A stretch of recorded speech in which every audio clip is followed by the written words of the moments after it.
Capítulo 32. Mis padres. Podría decir que mi madre es prototipo de la mujer, la esposa, la madre de ese período de nuestra historia. Y mi padre también. En ellos se encarnan muchos de los valores, aspiraciones y actitudes de todos los años anteriores a que llegara la modernidad, y una cierta liberación de los seculares estereotipos aceptados y vigentes en nuestro pueblo desde tiempos ancestrales. Mis padres se conocieron en un bulevar. Mi madre subía por el paseo de la avenida de Reina Victoria a la salida de la escuela donde era maestra, y mi padre la veía pasar y la seguía. Parece ser que le costó mucho que reparara en él, que le escuchara y que le hiciera caso. Pero cuando la conquistó, fue para siempre. No sé si existe alguien más fiel, más entregado, más incondicional, más amante de un marido que mi madre. Siempre me asombró que, siendo tan guapa, tan educada, tan elegante, tan exquisita y algo timorata, es verdad, también se enamorara de mi padre, feo, delgado y de aspecto corriente, si bien era un atractivo seductor, con una voz radiofónica, acariciadora y profunda, con modales elegantes y atrevidos, con una conversación culta, versátil y envolvente. Él no necesitaba usar poemas de otros para enamorar, porque los tenía propios. Recitaba con fluidez a los clásicos y leía a cientos autores nacionales y extranjeros sin discriminación. Aquello de seguirla por el paseo, con miradas, piropos, sugerentes frases sueltas en voz baja, debió durar mucho tiempo.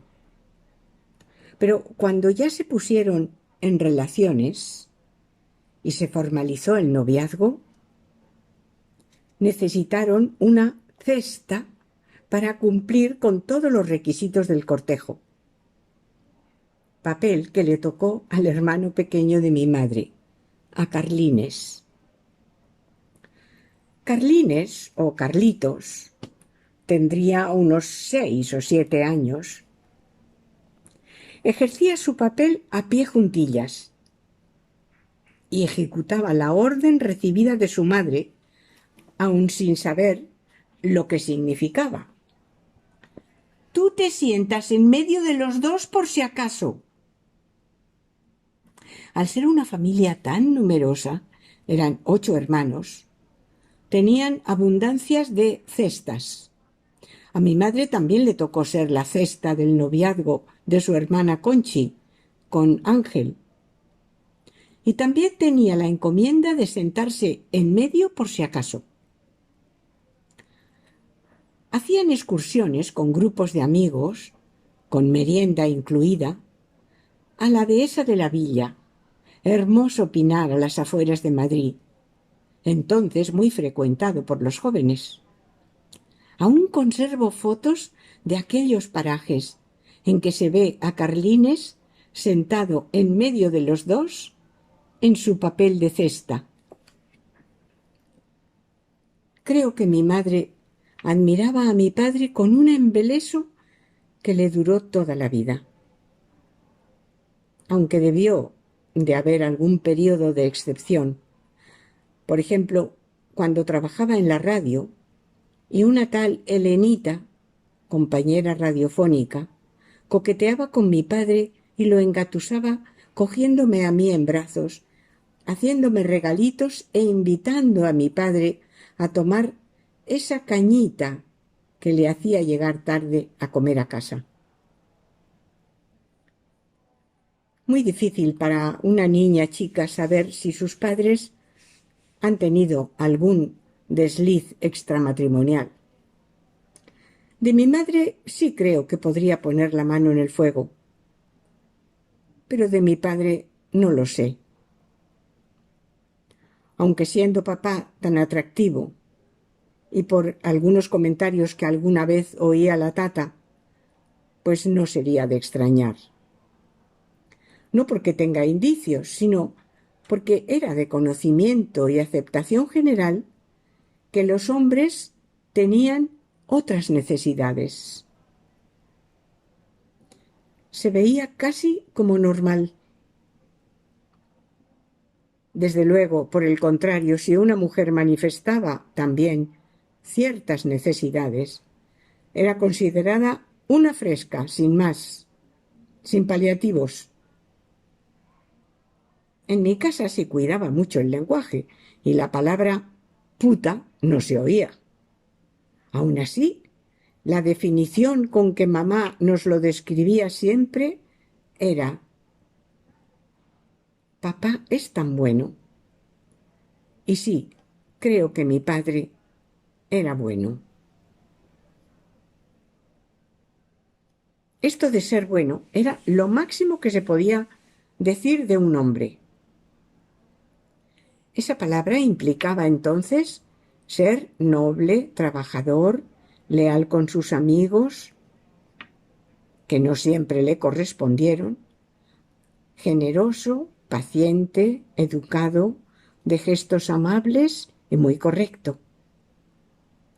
Un buen ejemplar de un perfecto caballero español. Claro, este ser bueno de mi padre no tiene nada que ver con aquel del chiste. Me he enterado que se casó tu hija. Ay, sí, y ha tenido una suerte. Se ha casado con un chico tan bueno. Fíjate, que le ayuda en todo.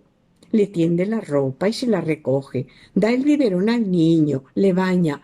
Una joya, chica, una joya.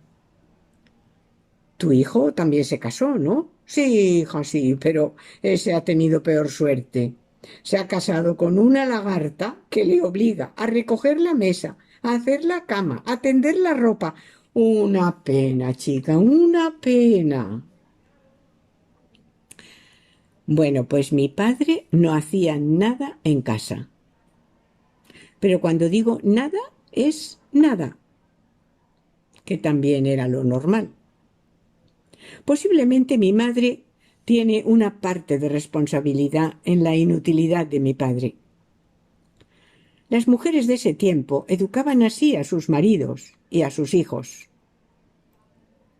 Muy a menudo los demás son los que les dejamos ser y suplimos y abarcamos competencias que sólo les corresponderían a ellos. Como venía muy tarde del periódico, por la mañana le costaba la misma vida despertarse, así que mamá le comenzaba a llamar suavemente sentada junto a él en la cama. Le encendía un pitillo, le hacía dar una caladita, lo dejaba en la mesilla en un cenicero y entre calada y calada iba a prepararle el desayuno que traía a la cama. Le doblaba la almohada para que la cabeza estuviera un poco más alta y mientras se iba despertando le iba dando cucharada a cucharada todo el tazón de café con leche migado con pan. Papá trabaja mucho, así que en casa tiene que descansar, nos decía. Era verdad que trabajaba mucho, pero en casa nunca le vi recoger la mesa, hacer una cama y lo de entrar en la cocina no digamos. Estoy por creer que no conocía la cocina. Aún así, papá era muy ordenado. Su ropa siempre estaba bien colocada y cuidada. Y olía bien. Quiero decir que mi padre no olía a tigre como muchos hombres entonces. No le olían los pies ni el sudor. cuidaba su higiene. También limpiaba sus zapatos. A los de piel les daba betún. A los de ante los cepillaba. Siempre los llevaba relucientes. Y por la noche les colocaba unos pernitos de madera para mantener perfecta la horma del zapato. En esos días la gente se limpiaba y cepillaba el calzado a diario, porque entonces llevar los zapatos limpios era muy importante. Por los pies, por los zapatos, podías catalogar atinadamente a una persona, fuera hombre, mujer o niño. Así que mi padre superaba a la media masculina en orden, higiene y aderezo personal. Posiblemente todo esto es fruto de la educación y disciplina de un colegio interno. Era cuidadoso, ordenado sin alarde, y se tomaba su tiempo cada día para salir de casa hecho un pincel. Despedir a papá cada mañana cumplía un ceremonial. Le seguíamos por el pasillo hasta la puerta.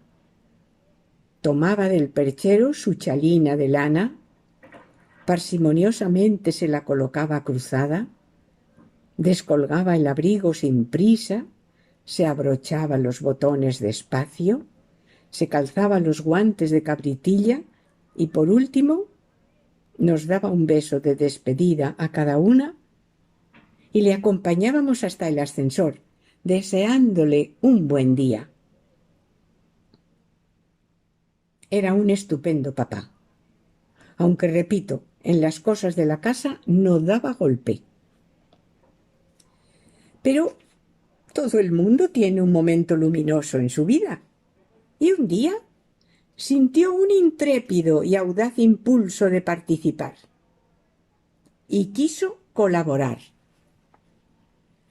Nos habían regalado una mesita, como las supletorias de las consultas médicas, de 4 tubos metálicos y 2 cristales, que necesitaba una manita de pintura. Y papá, invadido como estaba por el impulso de útil creativo, decidió que la iba a pintar él. Le buscamos una latita de purpurina, una brocha y un frasco de aguarrás. Hoy es fiesta, pero no es fiesta de precepto, así que no hay que ir a misa. Una maravillosa larga mañana de toda la familia en casa. Papá se levanta con ganas de llevar a cabo su proyecto de aquel trabajo extra.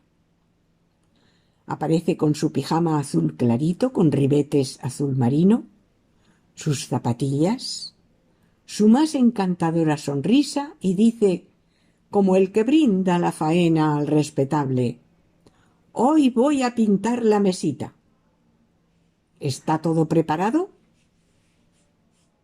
Una novedad tan grande nos pone en activo rápidamente. Recubrimos el suelo con papeles de periódico, sacamos los materiales necesarios para la tarea y nos quedamos a observar. Hace un gesto torero, ese de «dejadme solo», y se pone manos a la obra. Sabíamos lo que podía pasar, pero nunca creímos que llegara a tanto. Transcurrido un tiempo prudencial, nos acercamos al lugar de los hechos a comprobar cómo iba la proeza. Había terminado. Pleno de satisfacción, nos mostró la flamante mesita reluciente de dorada purpurina. Los papeles del suelo, todos cubiertos de purpurina. Las babuchas de piel, en sus pies, casi en su totalidad, recubiertas de purpurina. Y el susodicho pijama, otrora azul clarito, también emitía a prudenciales intervalos fúlgidos dorados destellos purpurinos. No tuvimos bastante con aquel frasco de aguarrás para intentar paliar las consecuencias del desaguisado pictórico. Mi padre era un hombre tranquilo, prudente, discreto. No creo que fuera exigente. Más bien era mi madre la que lo ponía en el altar, lo cuidaba, se desvivía y nos educaba a nosotras en la adoración. Papá, cuando estaba en casa, estaba de buen humor. Se sentaba en el sillón de papá, escribía, leía, tomaba un café, muy cortito de café con leche, hablaba por teléfono. Teníamos un teléfono de pared, estaba en el pasillo, con un cable muy largo. Aún me acuerdo de nuestro número de teléfono, 262-462. Y papá paseaba el pasillo de arriba abajo en sus largas conversaciones por teléfono. Al cruzarnos con él, nos daba un ligero empellón y decía con su mejor sonrisa: «Uy, perdone, creí que era usted un pájaro». Papá fumaba, no mucho. Era bastante mesurado en todo. Un pitillo después de las comidas, o quizá alguno más. Los domingos se los fabricaba él. Aún no existían las cajetillas, eran de tabaco picao. Le rellenaba los paquetes de cigarros vacíos con boquilla con una maquinilla de metal donde se colocaba el tabaco, como una especie de jeringuilla que se cerraba y quedaba el cigarro perfecto. Y uno a uno los iba colocando en una lacada caja de bambú que un corresponsal compañero del periódico le había traído de la China. Papá leía. Leía el periódico, las revistas de cine y muy diferentes libros dependiendo del momento del día.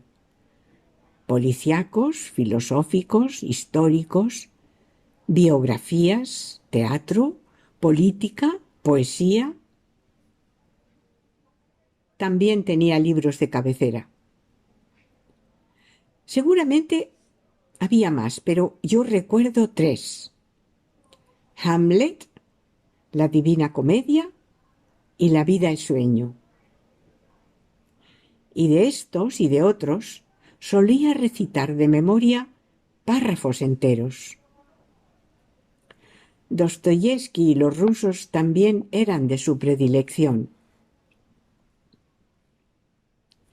Nació cuando su padre, Serafín, ya había muerto. Su madre, Damiana, consiguió que lo admitieran en el colegio de huérfanos del Ayuntamiento de Madrid. Colegio de la Paloma, orgullo de la villa y corte, se decía, y considerado como un centro emblemático de pedagogía pionera en un tiempo en que la enseñanza era escasa y selectiva.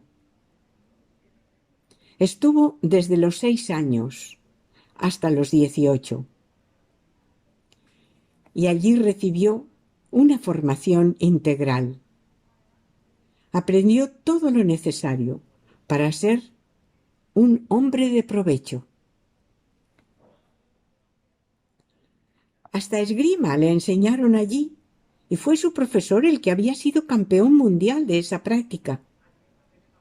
Además de una buena educación, le despertaron y fomentaron desde muy pequeño la pasión por la lectura. Los domingos, que les dejaban salir por su cuenta, era de obligada visita la Cuesta Moyano, entre el Retiro y el Paseo del Prado, donde desde bien antiguo, en las numerosas casetas se podían adquirir buenos libros por poco dinero. Comenzó a comprarse libros desde que pudo, así que formó a lo largo de su vida una muy nutrida, variada y rica biblioteca.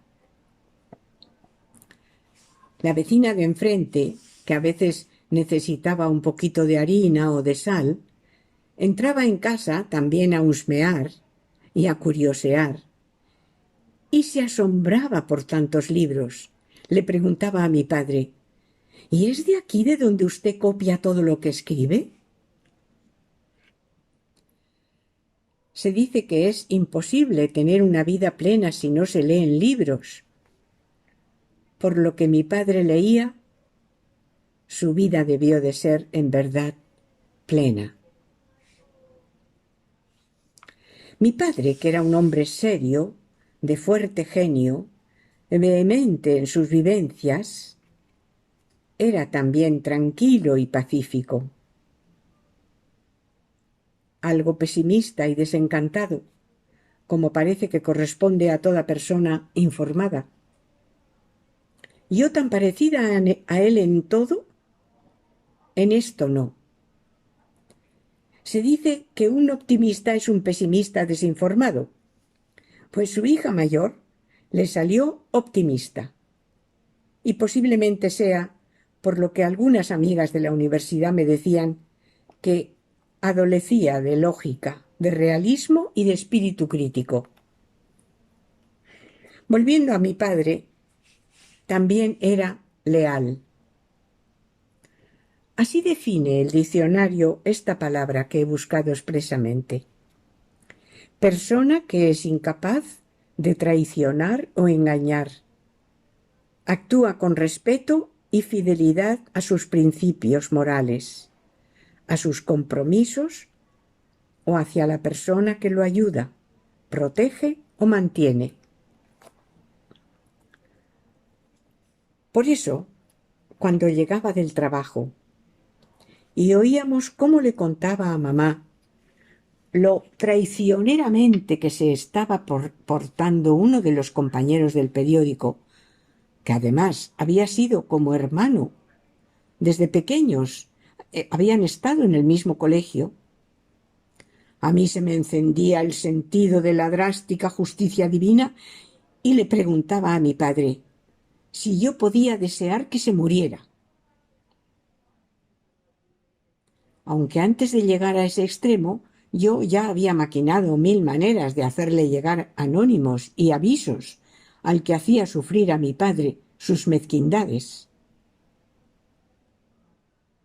Todo se quedaba en esa furia infantil, porque papá sonreía y me dedicaba aquella frase que había acuñado especialmente para mí y que me recordaba tan a menudo: Carmen María, hija mía, las cosas no son como tú quieres que sean, sino que las cosas son como son. Y añadía: hay que aprender a aceptarlas y sobrellevarlas de la mejor manera posible. La cabeza, mi querida primogénita, sirve para algo más que para llevarla sobre los hombros. Yo solía inventarme vocablos y palabras nuevas cuando las que tenía a mano no me servían para explicar lo que quería decir, y su comentario era: menuda patada acabas de dar al diccionario, hija mía. Le divertía oírnos decir tonterías que estaban de moda y frases como aquellas de «me voy a deslizar por la pendiente enjabonada de mi independencia», que eran maneras de decir que me ausento, que me voy, que me largo. Tengo una buena lista de frases y sentencias de mi padre, algunas citas muy conocidas, pero otras de fabricación propia.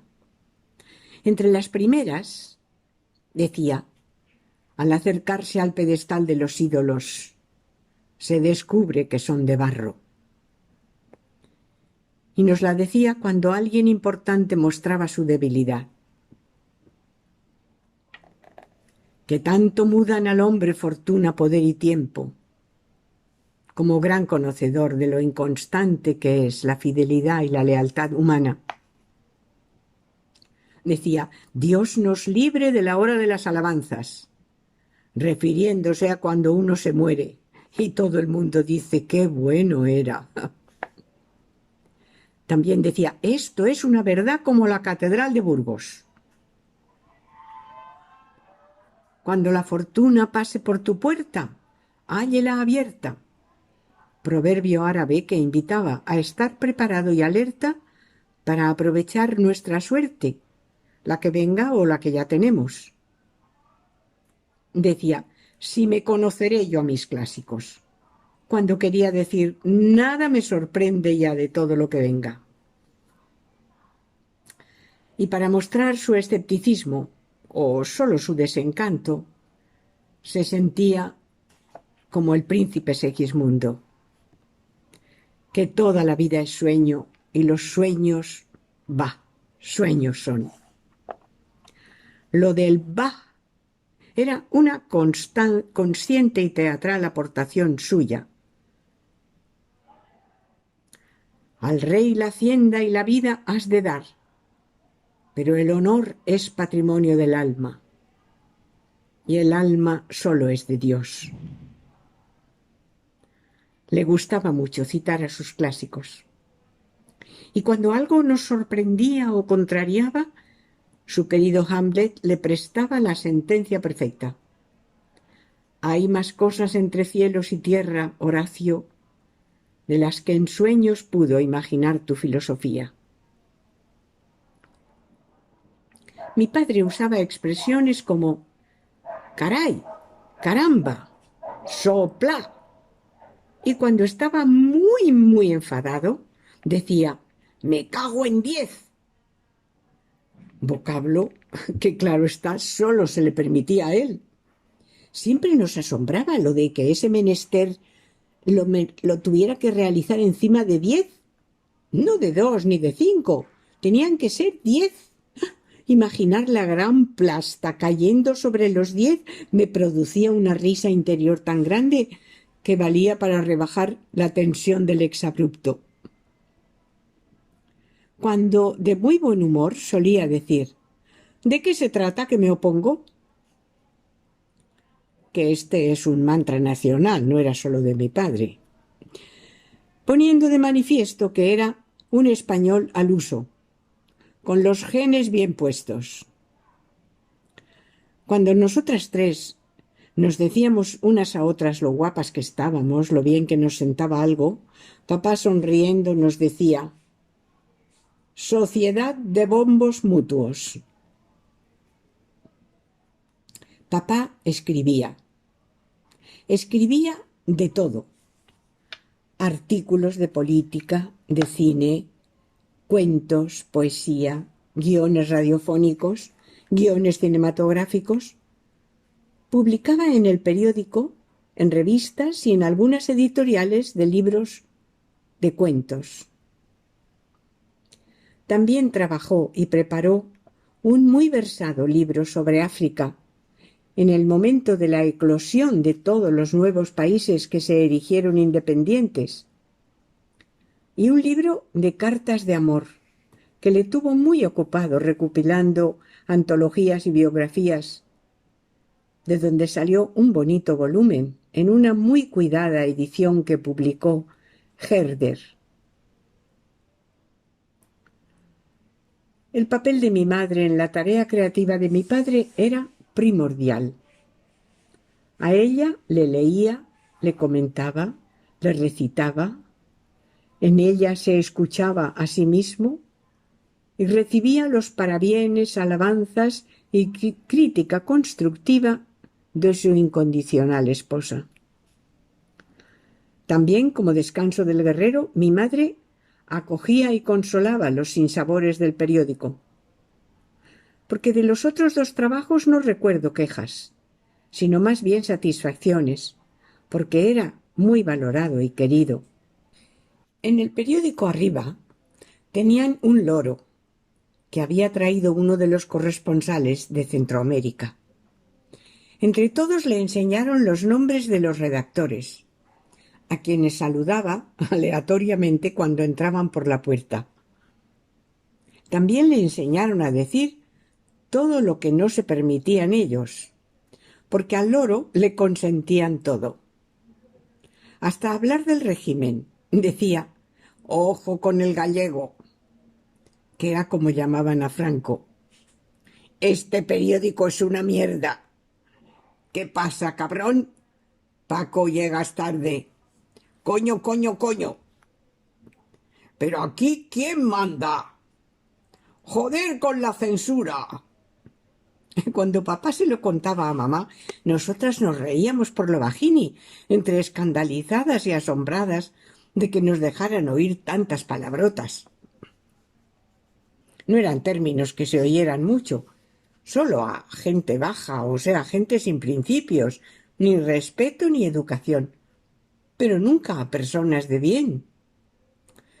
Con tales antecedentes se puede entender que en la actualidad, en el tema del lenguaje, el progreso de la civilización brille por su ausencia. Nunca estuvo tan maltratada nuestra lengua por tal cúmulo de palabras malsonantes, hasta el punto de que a veces en una frase de 10 vocablos, 7 son groserías y juramentos, y los 3 restantes conjunciones copulativas. El lema de la Real Academia de la Lengua Española de limpia, fija y da esplendor lo tiene crudo en este momento de nuestra historia. Esto queda patente en el uso generalizado del taco, y son tan pocos los que hablan sin incluirlos en su conversación que no sé si van a ser capaces de salvaguardar el buen uso de la lengua para las generaciones futuras. Sirva como ejemplo la vulgaridad de las palabras usadas en los diálogos de cualquiera de las comedias actuales que se proyectan en nuestras pantallas, donde el habla, más coloquial que en los dramas, queda patente. Y todo en aras de la modernidad vigente.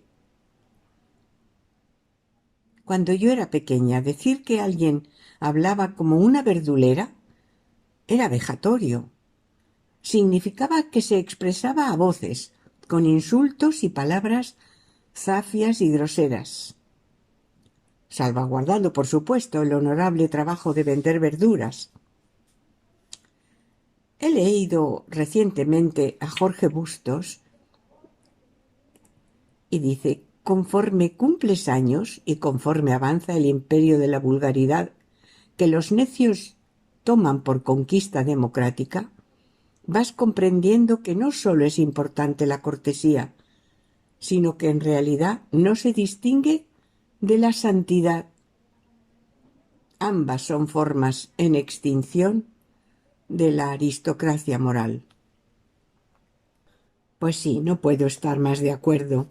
Y por abundar en lo dicho, contamos con otro claro ejemplo, no solo en lo tocante a la lengua, sino también a las maneras. Los espectáculos bochornosos que nos ofrecen nuestros políticos desde sus sillones y escaños, tan lejos de aquella oratoria y ética que, según Aristóteles y Platón, debía adornar a los dirigentes. Ah, si mi señor Don Quijote se dejara caer ahora por estos pagos, a fe que diría: Sancho amigo, en mala hora hemos llegado a tierras de bárbaros y malandrines, que tienen la lengua maltrecha y renqueando, y facen entuertos, afrentas y desaguisados al tesoro del fablar de sus mayores. Ten por cierto, querido Sancho, que las gracias y los donaires no asientan sobre ingenios torpes y majaderos, ni sobre villanos malaventurados y necios que tienen hablas de rucio. Y para que quede más claro, dicho en román paladino, es lamentable y doloroso como tenemos ahora el idioma patrio. Mis padres siempre se trataron bien el uno al otro. Mi madre decía: el amor comienza por el respeto. En una pareja, cuando se ha perdido el respeto, ya está todo perdido. Sí que los recuerdo en ocasiones enfadados y disgustados el uno con el otro, pero nunca les oí insultarse, ni decirse palabras gruesas. Mi padre no fue médico, su gran sueño, pero creo que tuvo una buena y larga existencia que le permitió desarrollar y disfrutar sus dones. Su amor por la profesión médica lo plasmó en algunos cuentos y en un guión cinematográfico. Se titulaba El semidios, donde un eminente médico se ve impotente ante la enfermedad mortal de su hijita de 6 años. Quizá inspirado también en la meningitis que contrajo mi hermana Matilde, que estuvo 1 año entre la vida y la muerte, dependiendo de obtener para cada día 1 gramo de la recién descubierta streptomicina, difícil de encontrar incluso en el mercado negro, que a través de amigos, periodistas, corresponsales en el extranjero, nos la hacían llegar por una valija diplomática. Desde muy pequeñas conocimos y casi veneramos el nombre del doctor Waxman como descubridor de este potente antibiótico por el que recibió el premio Nobel en 1954. Después, la historia ha devuelto el honor a Albert Schaff, su discípulo, que fue el que en verdad lo descubrió. Ejemplos semejantes nutren la historia y nuestro refrán lo expresa bien. Unos llevan la fama y otros cardan la lana. Aunque esto puede ser completado con aquel otro que dice: «Se hizo el milagro, hágalo el diablo». Lo importante es que aquel descubrimiento, lo hiciera quien lo hiciese, salvó muchas vidas. Aunque el porcentaje de los que salían indemnes de la meningitis era, según oíamos contar, de 1 por cada 1000 casos. Y a mí me gustaba decir en el colegio: «Y mi hermana fue ese 1».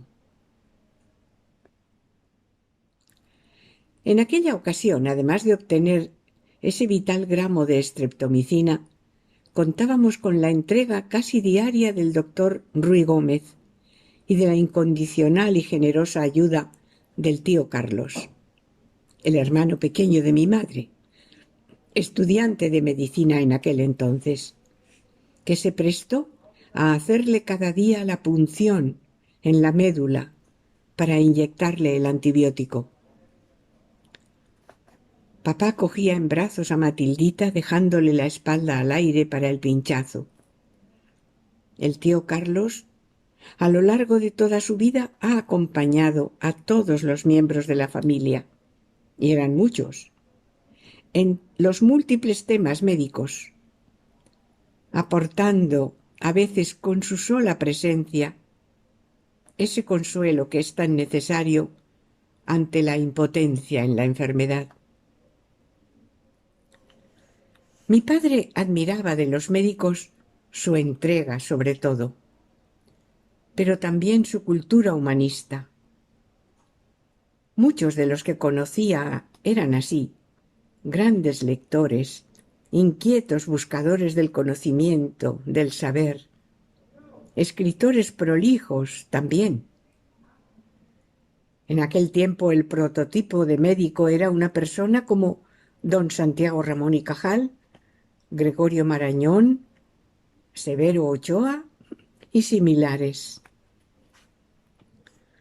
Para mi padre, los médicos eran seres superiores, con una sublime vocación, aunque también los reconocía dioses con pies de barro.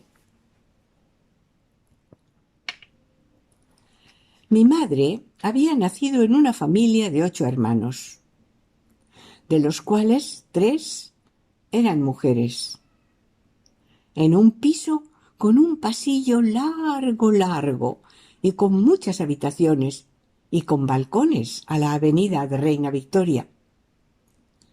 Su padre, don Leopoldo, inspector de policía y encarnación de la bonomía, era respetado y querido hasta por los maleantes. Era alto, bien parecido, corpulento y de buena presencia, y siempre bien trajeado. Se parecía mucho a un retrato conocido de Ortega y Gasset. Era de carácter afable y pacífico, y verle aparecer siempre daba alegría. Temprano, por la mañana, abría los ventanales de uno de los balcones que daba a la avenida y en camiseta y calzón largo hasta los tobillos hacía gimnasia. Extendía los brazos y hacía inspiraciones tan profundas que parecía que se llevaba todo el aire de la calle. Inhalaba, aspiraba, se agachaba y subía a pulso hasta recuperar su poderosa estatura, mientras expulsaba el aire muy despacio. No recuerdo haber oído en la familia una crítica sobre él. El abuelo nunca daba problemas, y cuando los había, como es de suponer con tantos hijos, se quitaba de en medio. Creo que era muy querido por todos, hijos y nietos, y hasta nueras y yernos. La madre de mi madre, doña Benjamina, de un genio y un talante más que vivo, olía a jabón heno de Pravia. No recuerdo que llevara adorno alguno, ni siquiera pendientes. Vestía siempre de negro, que resaltaba aún más su cutis blanco y de piel muy fina. No tenía ni una arruga en la cara. Cada mañana, a la blanca luz que entraba por el ventanuco, frente al pequeño espejo biselado sin marco que estaba sobre el lavabo del reducido aseo, llevaba a cabo su diario ritual. Mojaba el peine una y otra vez y se peinaba con parsimonia, atusando el pelo bien tirante hacia atrás para recogerlo en un moño en la nuca. Era guapa, siempre limpia y bien oliente. Yo no le recuerdo gestos cariñosos, aunque quizá es que los he olvidado. Y porque uno habla de la feria según le va en ella, reconozco que mi percepción de la abuela no es muy completa. En realidad, ¿quién puede dar una visión íntegra de nadie, por mucho que crea conocerlo? Mi apreciación de la abuela era de frialdad y desapego. Para un niño, si el adulto tiene hermosas virtudes pero él no recibe dulzuras, ya puede ser la mayor excelsitud, que no le vale. Lo que estaba claro es que tenía sus favoritos, y se le notaba. Sí que recuerdo haberle escrito una carta con mis 11 o 12 años, diciéndole cariños y gratitudes por haber cuidado de Charito y de mí, alternando con la tía Conchi durante aquel año en que Matilde sufrió la meningitis y duró el aislamiento por temor a que nos contagiáramos nosotras también. No recuerdo que aquella carta le hiciera ningún efecto, aunque quizá lo hizo y yo no me enteré. Pero no querría ser injusta al hablar de la abuela. Dos de mis primos, Benjamín y Carlos, hijos de su hijo mayor y del menor, siempre se duelen cuando digo que los recuerdos de mi abuela no son muy afectuosos, porque tienen su memoria de niños de 6 y 7 años repleta de las ternuras y mimos que recibieron de su abuela. Y cuentan cosas preciosas, como estar en sus amorosos brazos y ser consolados en alguna rabieta, o la calidez con que les esperaba sosteniendo en sus manos la taza de rica nata de leche con azúcar que les pirraba. Sí que debió ser una mujer fuerte y generosa, capaz de sacar airosamente adelante a una familia de 10 miembros. De todas formas, en toda la familia siempre ha sido frecuente oír, según las reacciones de sus miembros, estas dos exclamaciones: «Es Alonso», y ya se le salió el sarmentero, haciendo alusión a si eras de la cuerda del abuelo, bondadoso, tranquilo, o de la abuela, contundente y de temperamento. Y yo recuerdo perfectamente de todos sus hermanos quienes entraban en la rama del abuelo o de la abuela. Paco el mayor, Paulita, Leopoldo, Hipólito y Victoria eran más Alonso. Y Benjamín, Concha y Carlos eran más Sarmentero. De niña, mi madre tenía buen carácter. No era amiga de discusiones. Prefería ceder antes de molestar a los demás. Tengo en mi memoria algunos sucedidos que nos contaba de cuando eran pequeños. Un día su madre le dio 2 manzanas, de muy distinto tamaño, para merendar, una para ella y otra para su hermana Victoria, que le seguía en edad. Mi madre le dijo: «Toma, Vito, elige». Su hermana se lanzó a la más grande. «¿Cómo eres? Te has llevado la más grande».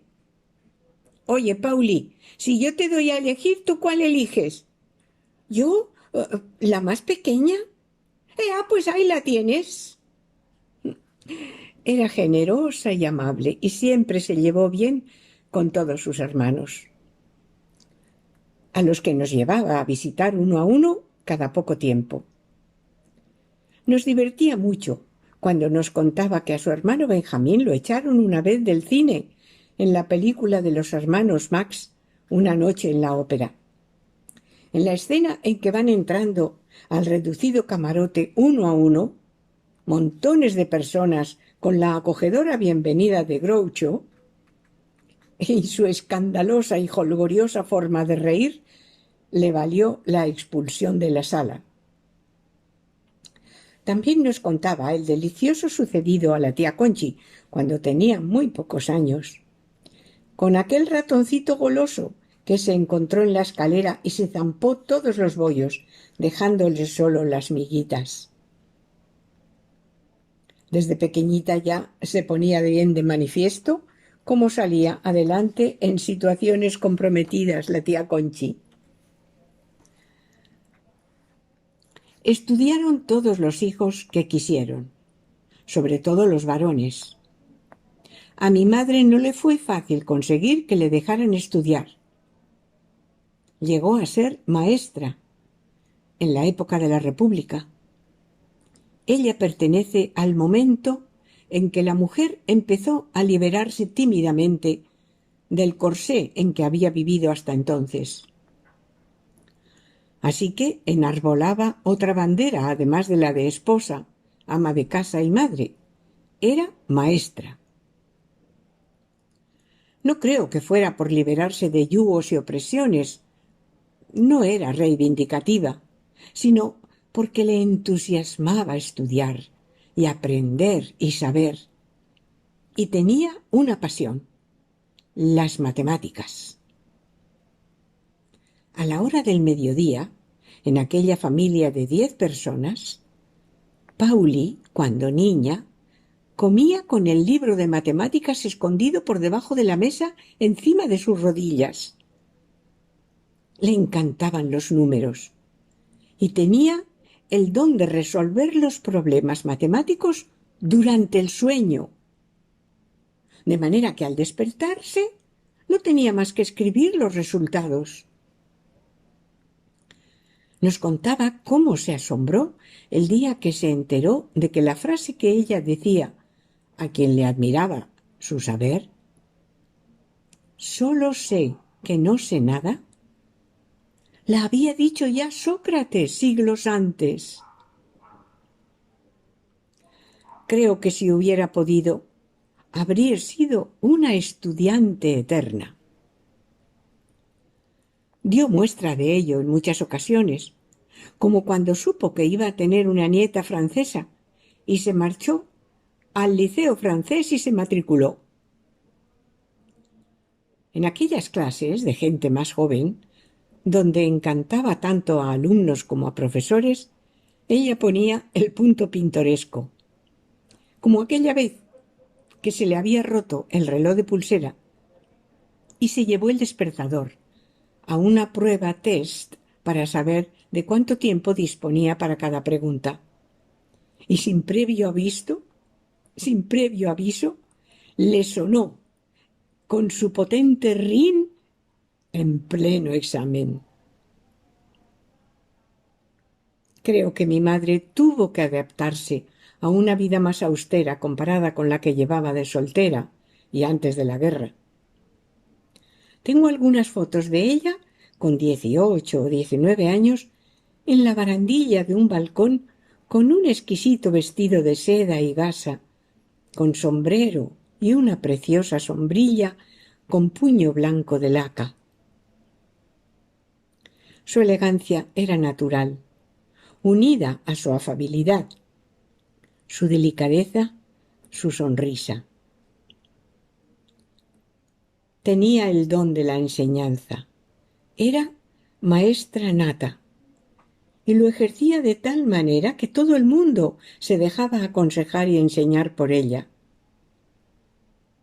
Vivía la compasión y la magnanimidad con naturalidad.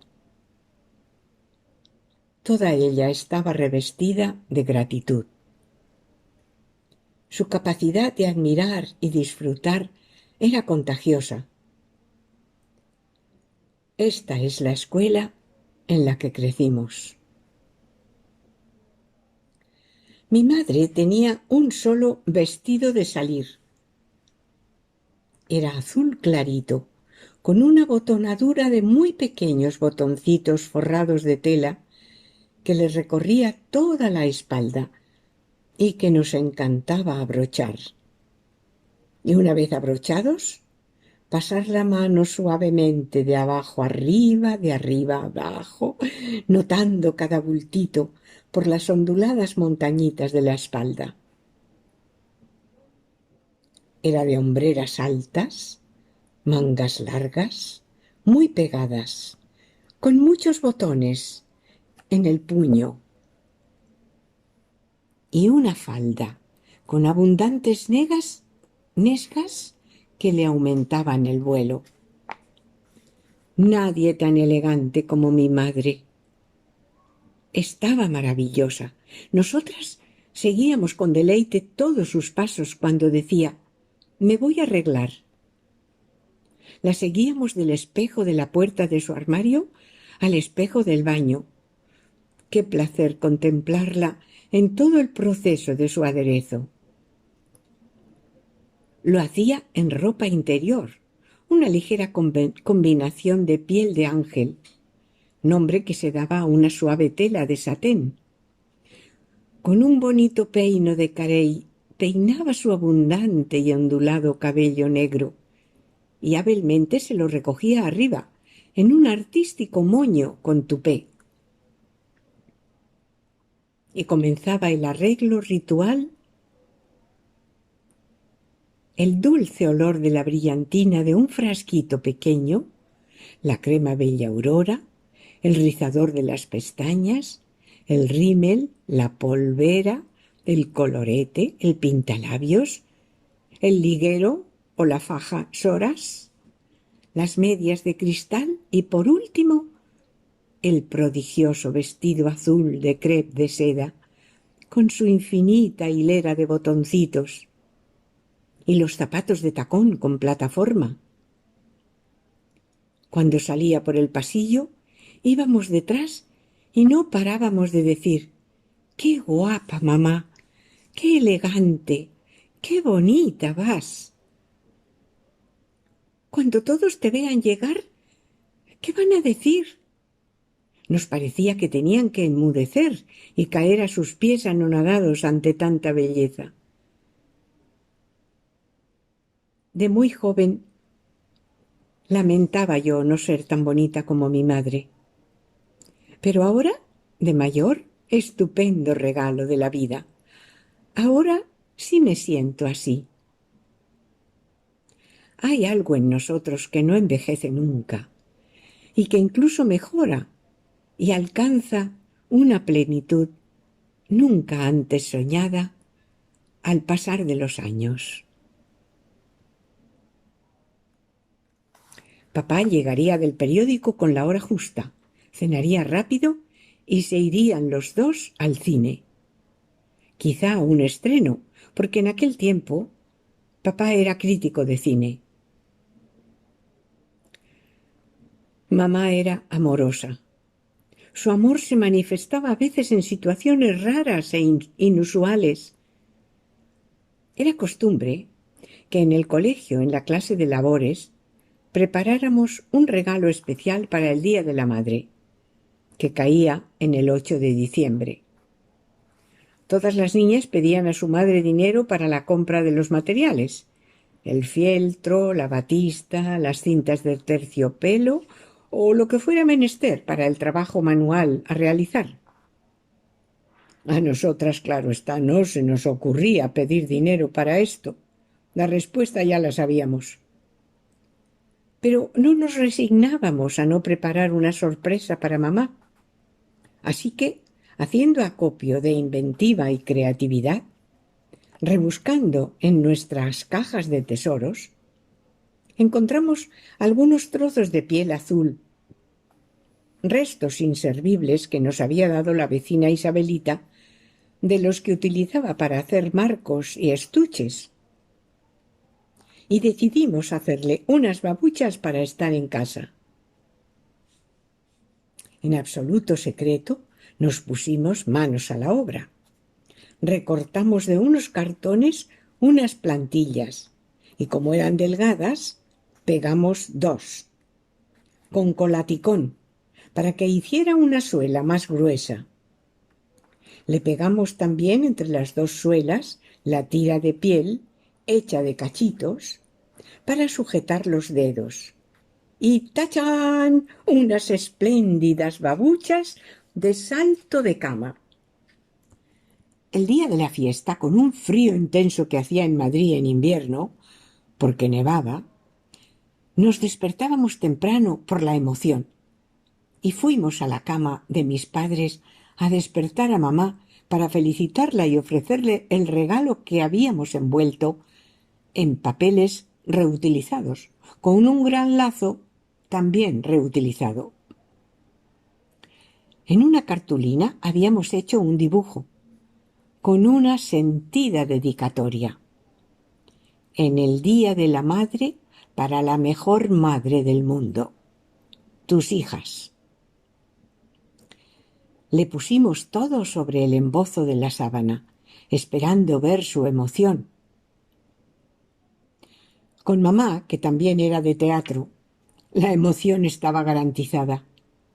Desató el conocido lazo con parsimonia y desenvolvió despacio el envoltorio. Cuando aparecieron las babuchas, no escatimó aspavientos de asombro y complacencia. ¿No te las vas a probar, mamá? Ahora mismo, claro que sí. Saltó de la cama, metió sus pies descalzos en los cartones sujetos los dedos con la estrecha tira de papel y comenzó a pasear por la habitación, por el pasillo y por toda la casa. Aguantó casi hasta el mediodía, caminando con los pies helados dentro de sus babuchas. Por amor, por hacernos felices. Mamá era bonita y olía bien. Me gustaba oler su brazo y besarlo mientras le decía: «Mamá, ¿cómo puede ser que tu piel huela a flores?»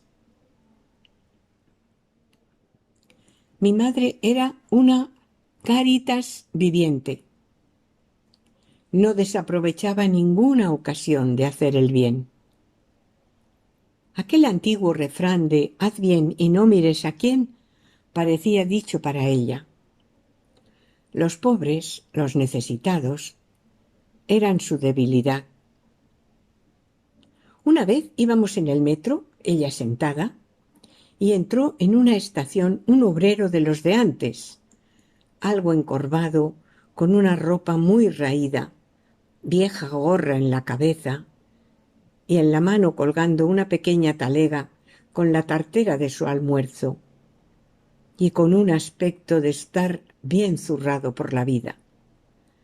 Entonces mi madre se levantó, fue hasta donde estaba él y con dulzura le ofreció su asiento, diciéndole: «Siéntese usted, que viene de trabajar y va más cansado que yo».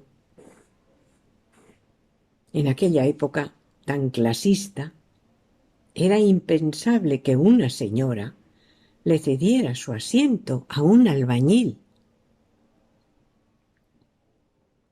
Ponía todo su amor en lo que hacía. Desde muy pequeñas fuimos conscientes de lo que era la compasión por cómo trataba a los más débiles. El primer conocimiento que tuve de lo que era un pobre fue a la puerta de la capillita donde acudíamos toda la familia los domingos. Había unos cuantos mendigos, 5 creo, 3 a un lado y 2 al otro, que se peleaban y empujaban entre sí por tener el mejor sitio para ser más visibles a los fieles que iban saliendo de la misa. Especialmente había una mujer fea y sucia que insultaba por lo bajini a los otros. Eran el colmo de la pobreza, porque hasta eran desagradables, y más que piedad, despertaban rechazo, desagrado. Bueno, pues mamá nos explicaba cómo había que repartir las perras que les dábamos entre todos, porque todos están necesitados, tanto los que son antipáticos como los que son amables. Y nos explicaba que Dios no hace distinción entre los agradables y desagradables, sino que a todos nos quiere por igual. Y había que hacer como hace Dios. En Cercedilla había una mujer, Margarita se llamaba, joven y guapa, pero por la dura vida que llevaba no lo parecía. Le faltaban muchos dientes y sus ropas eran muy pobres. Tenía 5 hijos y uno de pecho, y cada año nacía uno nuevo. Era una víctima de un marido que a veces tenía trabajo y la mayoría del tiempo no, y cuando bebía mucho era violento y le pegaba. En ese tiempo, si algún marido pegaba a su mujer, estaba muy mal visto, pero casi no tenía consecuencias. Entonces la palabra maltrato no se usaba para definir la violencia con la mujer propia. Había un tango que decía: «La maté porque era mía». Al igual que se aceptaban las especiales necesidades sexuales masculinas, también se era bastante tolerante con sus arranques de violencia y sus pérdidas de control. Nosotras pensábamos que Margarita debía estar deseando que llegara el verano, porque entonces ella conseguía trabajo limpiando las casas de los veraneantes y obtenía algo de dinero para alimentar tantas bocas. Cuando llegábamos a Cercedilla, una de las primeras cosas era visitar a Margarita y así quedar en el día que iba a ir a limpiarnos la casa y el suelo. El suelo era de madera y se fregaba de rodillas, con cepillo de raíces, lejía y asperón. La casa donde vivía con su numerosa prole era muy pequeña, solo 2 habitaciones, oscura, y no olía muy bien. Pero mi madre actuaba como si no le importara nada de lo que a nosotros nos daba casi náuseas. Se sentaba relajada en una silla desvencijada y sucia, como si no se diera cuenta. Era cariñosa con ella y con los niños y escuchaba de corazón las tristezas que ella le contaba. Dar al que no puede devolver, al que no tiene para pagarlo. Eso era amar. Y hacer con ellos lo que querríamos que hicieran con nosotros. Nos enseñaba esto sin palabras. Mi padre también ayudaba a muchos, casi siempre por peticiones que le llegaban a mi madre para que intercediera. Mamá solía tener solución para todo, al menos a nuestros ojos. Lo que ella tuviera que pasar para aparecer fuerte, luminosa, segura, resuelta, eso solo ella lo sabía. Y quizá también la tata, que debía ser su confidente. Hubo un tiempo en que mamá iba a dar clases particulares a los hijos de unos amigos, y creo que le pagaban algún dinero, aliviando así un poco la apretada economía familiar. Volvía uno de esos días sobre la hora del mediodía, cuando todo el mundo estaba ya recogido en sus casas comiendo o descansando la siesta.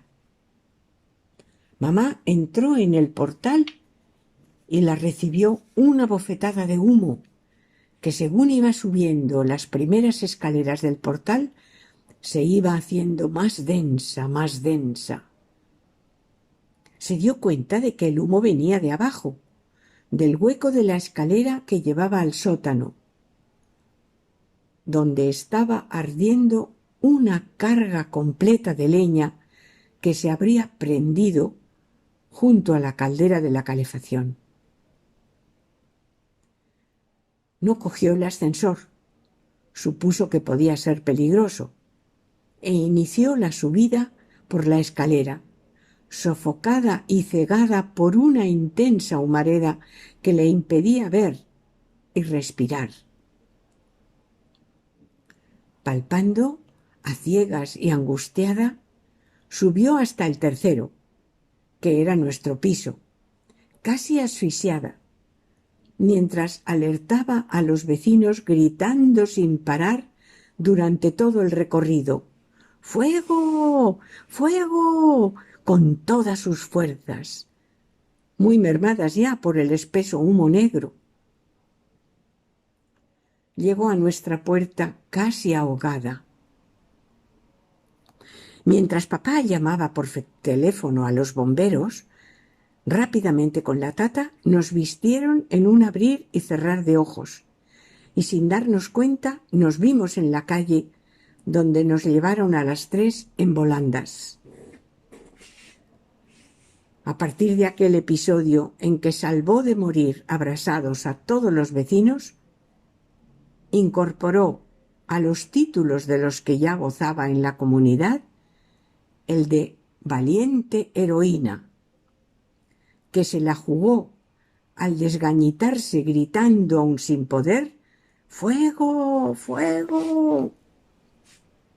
Muchos vecinos se habían echado a la calle como estaban, sin pensar, así que se podía ver a gente con zapatillas, batas y hasta pijamas, porque en Madrid la siesta, cosa sagrada, era, como decía Camilo José Cela, de pijama y orinal. Quiso la casualidad que ese día, esa tarde, se celebraba un gran espectáculo familiar en el Circo Price para conmemorar a la patrona de las Fuerzas Aéreas, la Virgen de Loreto, y nosotras, como todos los años, teníamos entradas que nos había regalado el padre del famoso Carlitos, con el que coincidíamos todos los años en el verano en Cercedilla, porque es que su padre era capitán del aire. Además de quedar patente una vez más que, en las cosas gordas, mi madre se armaba de valor y sangre fría, en esta ocasión demostró también ser previsora. Durante todo el suceso se había metido en el bolso las entradas y decidió alejar a sus nenas del zafarrancho y alboroto que se estaba montando en la calle. Dejó a papá y a la tata que se encargaran de la situación y sin más nos llevó al circo. Ejemplo también de su fortaleza de ánimo dio aquel día en que se cortó el dedo. Estaba lidiando con un pollo de los que se compraban enteros, que eran más económicos. Se le escapó el cuchillo y se quedó con el dedo meñique de la mano izquierda colgando. Con una enorme sangre fría, se lo lió bien apretado con el paño de cocina que tenía cerca, porque sangraba como un pollo, y nunca mejor dicho. Nos dijo que no nos preocupáramos, que volvería enseguida. Cogió un bolso, se lanzó a la calle a buscar un taxi para ir a urgencias.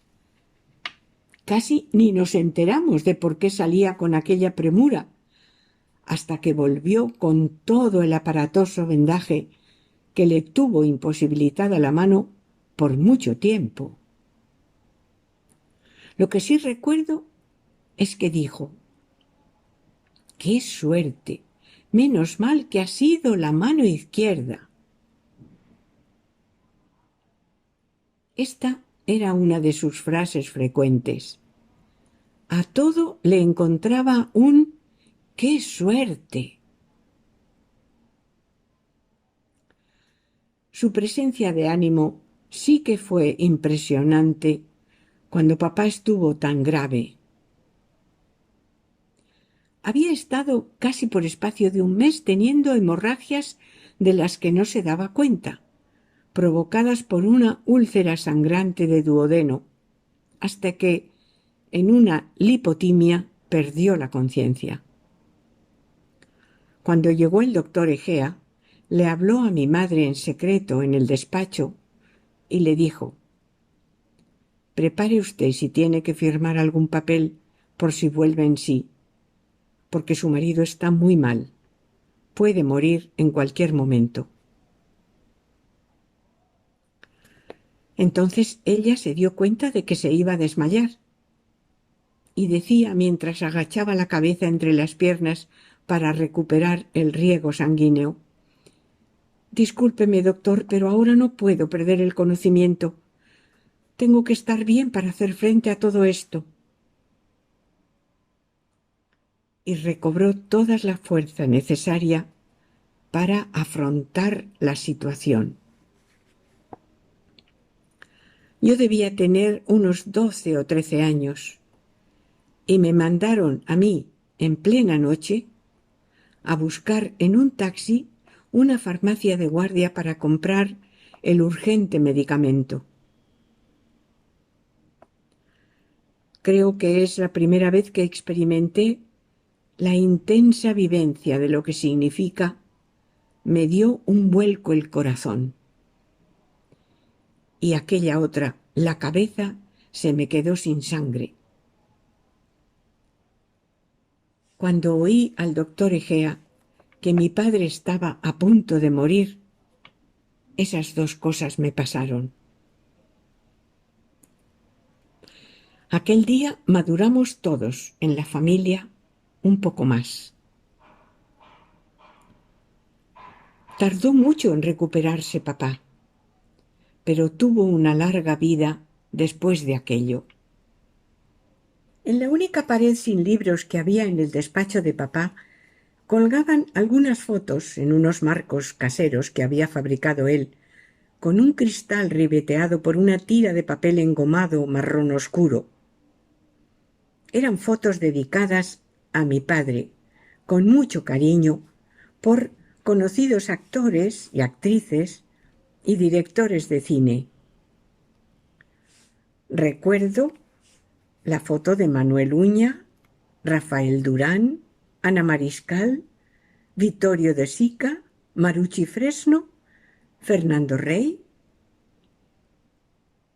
Y allí, en medio de todos, una foto cinematográfica de mamá que le había hecho Alfonso, uno de los afamados fotógrafos del cine, con esa postura algo antinatural, un poco torcida, de las actrices de Hollywood. Estaba espectacular. Como nos gustaba que mamá nos fuera a buscar a la salida del colegio. Normalmente íbamos solas a casa, pero a veces iba a buscarnos. Yo que me sentía tan feucha, con mis largas y pesadas trenzas, tan poca cosa, que cuando aparecía mamá, esplendorosa, elegante, con su sonrisa encantadora, tan bella, yo me sentía feliz. Es lo que se llama un presumir en diferido, porque era unánime el reconocimiento de que era la madre más guapa del colegio. En el plano cultural, para mi madre eran vitales el estudio y el saber. Que sus niñas iban a estudiar era una determinación que iba contra viento y marea. Lo sabían hasta los negros. Y, por supuesto, carreras universitarias. Era un asunto inapelable, incontestable. No creo que para mi padre fuera imprescindible que se dedicara tanto esfuerzo de dinero y tiempo a los estudios. Pero este tema, aunque algunos en la familia trataron de intervenir, era un asunto que estaba fuera de toda discusión. Y mi madre no permitía opiniones en contra.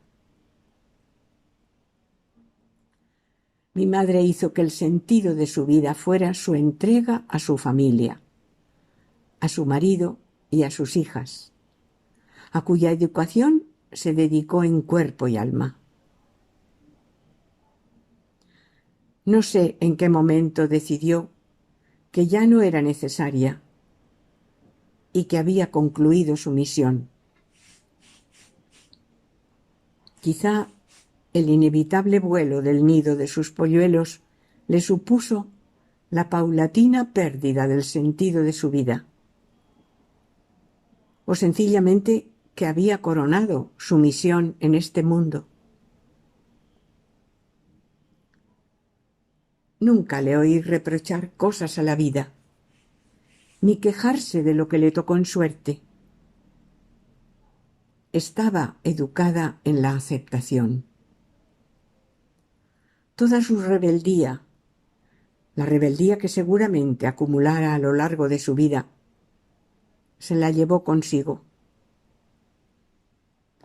A los 56 años, dentro de la enfermedad que eligió para irse. Algunas de sus últimas palabras en los días finales eran siempre de gratitud. ¡Qué hijitas tengo! ¡Qué regalo! Gracias, Señor. Gracias por todo. Nosotras que estábamos en nuestros 20 años, cuidamos en casa con mimo y ternura el último tramo de su vida. En su final descansó en el amor, con la misma fe, esperanza y gratitud en la que vivió toda su vida. Nos contaron que en los días siguientes a su entierro, el cura que había estado viniendo a casa a traerle la comunión y a confesarla, dijo en la predicación de una misa que en nuestra casa había muerto una gran mujer, que él sentía que había conocido a una santa. ¿Qué es un santo sino aquel que ha sido fiel a su don esencial? Quizá mi madre se fue tan pronto porque coronó su camino y no le quedó por hacer nada para llegar a ser. Mi padre la sobrevivió y sobrevivió. Estuvo casado con ella 25 años y tras un breve espacio de tiempo comenzó otro matrimonio que también le duró otros 25 años. Creo que en su corazón siempre fue fiel al amor de mi madre, al amor primero. También lo fue al segundo, que le dio una buena vida en su madurez y le acompañó amorosamente hasta su último aliento. En una época en que todavía no estaba bien visto que un hombre se casara enseguida tras la muerte de su mujer, mi padre tuvo una clara oposición de amigos y familia, que lo consideraban una traición a mi madre. Yo reconozco que recibí un regalo extra de comprensión para poder ayudarle a dar aquel paso con algún apoyo cercano. Ante cualquier situación se nos abren dos caminos, el del juicio y la censura, y el de la comprensión y la compasión. Elegir el segundo pacifica el alma y la llena de luz. El día de su segunda boda, yo fui la madrina del enlace, asistimos a la ceremonia los 3 hijos de su nueva mujer, Conchita, y yo. Llegamos papá y yo con mucha antelación a la iglesia del Monte del Pardo en Madrid, y entre la impresionante imagen del Cristo yacente de Gregorio Fernández, me pidió que nos uniéramos en oración para pedirle a mamá que no le dejara, que estuviera con él y le acompañara en esta nueva etapa de su caminar. Como así fue. Un día, ya superados los 80, en que paseábamos los dos una tarde de primavera, y cuando las acacias de Madrid regalan generosas la fragancia de sus flores, me dijo: «Estoy cansado, hija». «¿De qué, papá?» «De vivir». Revestido siempre de un cierto estoicismo, tampoco le oí quejarse de la vida y de lo que le tocó en suerte. Aunque a menudo había una frase que decía: «¿Quién tuviera 20 años?» Pero creo que más bien era como una frase hecha, más que una añoranza de volver atrás. Vivió su vida despacio, con la conciencia de un pensador, de un observador, de un conocedor de lo que verdaderamente importa. Tuvo una larga y buena vida mi padre. Fue un niño huérfano de padre que tuvo el gran regalo de la lectura. Vivió una guerra, se enamoró y fue muy amado por mi madre y por su segunda mujer. Tuvo 3 hijas. Trabajó mucho. Escribió libros. Fue leal a sus amigos. No se hundió en la soledad ni en lo adverso. Siguió caminando. Y por fin se encontró con su Dios, ese que vivió en su corazón toda su vida, quizás sin nombrarlo.